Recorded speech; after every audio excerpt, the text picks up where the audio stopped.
All right. 7:12 in New York City. We've got a Fox News alert. President Trump vowing to take all necessary measures to stop North Korea. Our next guest says the president has 4 options going forward. What are they? Author Michael Malice is on deck. Good morning, Michael. Plus, it took hackers less than 2 hours to break into voting machines. But wait until you hear what they did once they got into the voting machines. Stick around.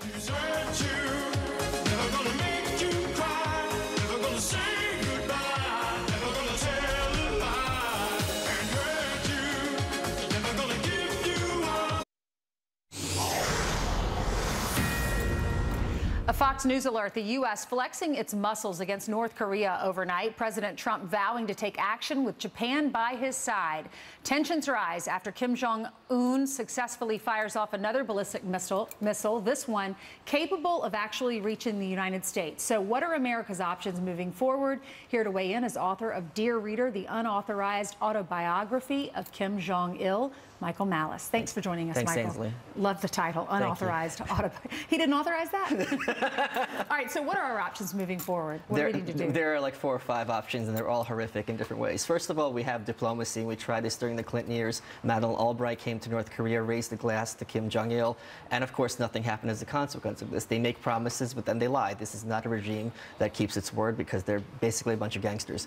Then you have the idea of escalation, which is currently with the path that we're on. And it's basically like a game of chicken. You have 2 cars going at each other as fast as they can to see who's going to blink first.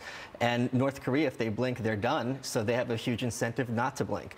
Then you have the idea of nuclear proliferation, and this might be actually a clever move. China has a huge sense of leverage over North Korea. China doesn't want Japan and South Korea to have nukes. So if we introduce nukes to South Korea or in Japan or threaten this might force China to actually put pressure on North Korea. Then we have the idea of sanctions, but during the 90s, when you had sanctions, the North Korean regime chose to let 10% of their population starve. Kim Jong-il said having too many people makes socialism difficult, and they wouldn't let the UN bring in food because they said if the UN brings in food, it's going to make the government superfluous. And the last very bad choice is military action. And of course, Seoul is directly south of the border between North and South Korea, and no one wants to see the imagery of missiles hitting skyscrapers and what that would look like and what that would mean.